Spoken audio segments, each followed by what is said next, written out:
各位觀眾大家好，歡迎收睇呢節有問必答。呢節嘉賓請嚟郭 Sir 同我哋解答下啲股票問題㗎。郭 Sir 你好啊，係你好。問題嚟大家啦，關於正股問題，歡迎打嚟2804或者係28046566或者係電郵俾我哋 ask@bschannel.com 㗎。咁郭 Sir 見到個市咧越升越多啊，而家升超過咧346點啊，而家做緊咧係19,582點啦，升幅咧差唔多係挨近2%㗎啦。咁最主要都係咧兩隻大藍籌啊推動個市況上升嘅，就係包括呢個700同埋941啦。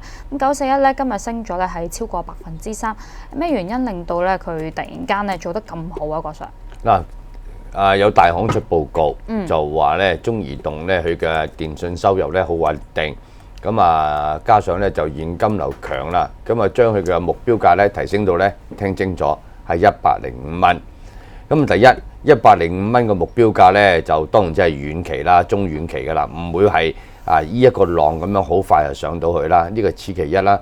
此其二，現金流穩定，其實呢個大家都知道啦。因為電信業喺內地嚟講咧，以中移動啊、聯通啊同埋中電信嚟講咧，差唔多中移動係獨大㗎啦。14億人口嘅中國咧，佢有8億幾個用戶。移動電話方面咧，手執嗰個牛耳咧，根本上冇法子挑戰㗎啦。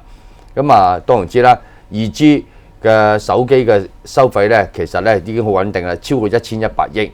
咁但係而家去到4G咧，據聞咧內地咧，因為佢嗰個業務嘅推廣咧，喺頭期咧，佢個月費冇太大幅度嘅上調㗎，可能咧就先俾你用咗先，然後慢慢先至你享受咗啲數據嘅傳輸啦，然後先至再將你嘅月費咧慢慢提升。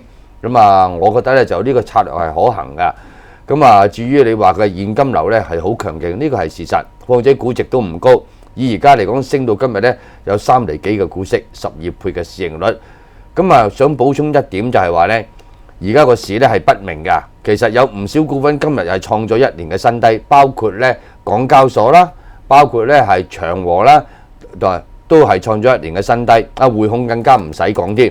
但係問題就係喺嗰個市況不明啊，投資氣候比較薄弱之下咧，一般嚟講公用股咧係會成為避風塘㗎。咁唔單止中移動啦，例如香港嘅煤氣啦、中電啦、港燈啦，或者係電能實業啦，包括長江基建都係㗎啦。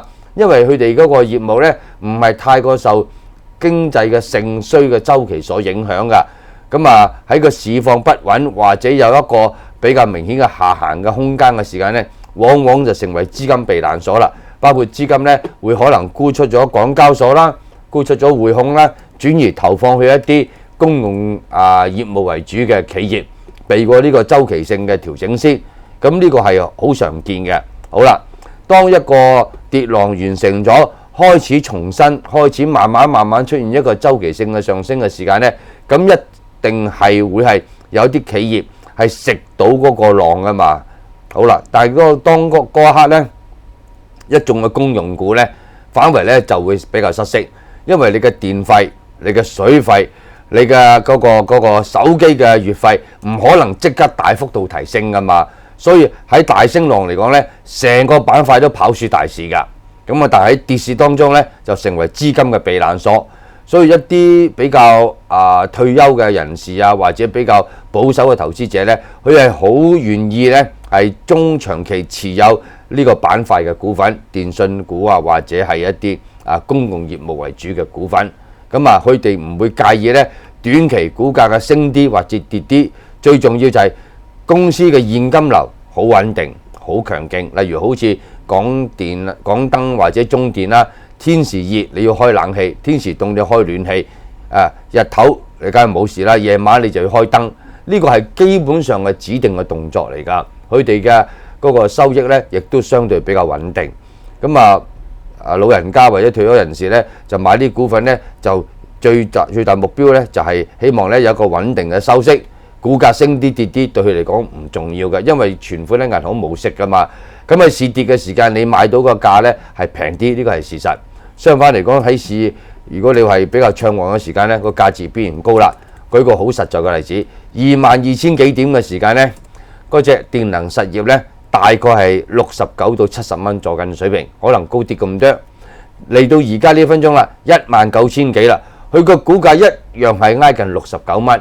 明顯睇到咧啲資金咧係流入咗呢個板塊。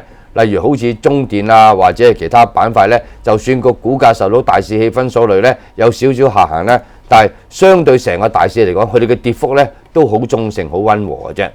咁啊，如果你話睇住大行嘅報告105蚊，你入去買隻中移動嘅話咧，咁你都要視乎翻成個大市嘅氣候而定，成交金額而定啊嘛。有兩點我需要指出嘅，第一，中移動恆指成分裏邊咧，佢佔嘅比重排第3。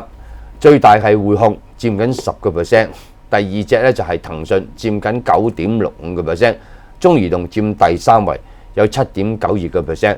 如果指數要向上撲，或者有一個技術上嘅反彈，一定係講成分股。不過今日咧藍籌當中咧，主要嘅藍籌當中咧，例如好似匯控或者1號嘅長和388個港交所都分別創咗1年嘅低位。咁剩翻落嚟其他嘅主要成分股，咪要做翻好少少咯。因為市場仲有好多啲期指啦、期權相關嘅衍生工具嘅買賣噶嘛。一眾嘅指數相關嘅基金或者基金經理呢，佢一定會千方百計呢，令到個大市呢出現一個波幅㗎。做淡嘅唔使講，一定係踩你啲主要成分股。成分股唔跌，恒生指數點跌啫？係咪？調翻轉頭啦。個市要夾啦，或者有出現一個反彈嘅時間咧，佢勢必一定係推高成分股噶啦。咁邊隻強勢嘅，或者邊隻個成分比重係偏強嘅話咧，佢就推邊一隻。所以今日嘅中移動嘅上升咧，夾雜咗幾個理由。第一，大行嘅報告真係有少少功力；第二，中移動本身嘅優勢根本上冇變到，就算你指數再跌到1000點，經濟再下行嘅話咧，佢嘅現金流一樣係保持到好穩定嘅勢頭㗎，係唔會少嘅。相反嚟講，經濟唔好咧，你做生意嗰啲就要打多2個電話添，係咪？或者咁講法啦，呢陣市嘅反彈咧，其實咧單靠一隻中移動咧未必得嘅。升翻上19500或者19600咧冇問題，因為今個浪由12月24號嘅高位22217點跌到去琴日嘅低位19195點咧，跌咗足足3022點啦。你用把尺去度都係跌多咗啦。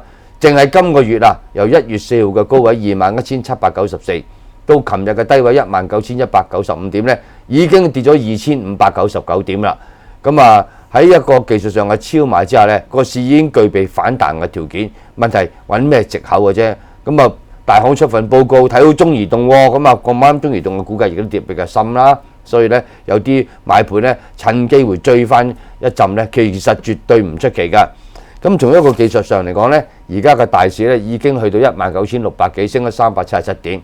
第一個阻力位暫時嚟講係10天嘅平均移動線。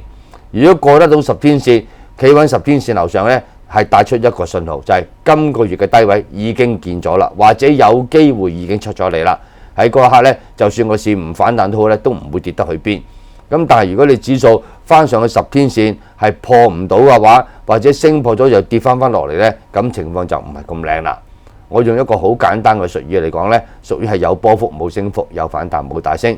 唔理點都好，指數一定要成功翻上去10天平均移動線樓上，先至叫做呢成個所謂嘅技術上嘅調整市呢係告一段落㗎。咁當然知啦，而家仲有幾百點嘅喎。有一點大家要留意嘅，近期港匯咧就升得好緊要，唔係跌得好緊要先至啱嘛？跌得好緊要，顯示得到咧有部分嘅資金咧喺沽咗貨之後或者套現之後咧係調走咗噶。錢如果喺個市入邊嘅，大家唔需要擔心，有動力自必然咧個市係會催升。但係啲錢當一走咗嘅時間咧，咁剩翻咧就係兩路大軍對打啦。糖水滾糖魚水兵打水軍啦，大家都係冇乜水嘅，冇乜錢嘅，所以個市場上好得嚟呢，都只係有波幅而冇升幅，有反彈冇大升。點都好啦，呢一陣如果上有中線嘅心態買翻一啲，我冇意見，因為個市係真係跌深咗。但係你純粹買嚟短炒嘅話呢，都唔緊要，做好風險管理。頭先有位觀眾呢打電話嚟，就係話呢，我喺分行嗰度呢勸喻佢。即係減持，呢個係12月份11月份已經講咗㗎啦。我睇淡個市幾個月㗎啦，但係可惜22000幾點呢，佢冇走到貨，咁嚟到呢度呢，捱咗3000點落嚟。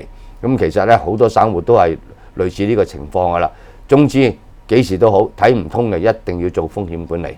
明白，多謝晒郭 Sir 你詳盡嘅分析啊！咁大家可以睇翻條10天線啊，恒指如果上唔翻去咧，都未必好轉啊！咁啊，節目時間嚟到呢度休息一陣，轉頭翻嚟有多一節嘅問答環節，陣間再同大家見面啦。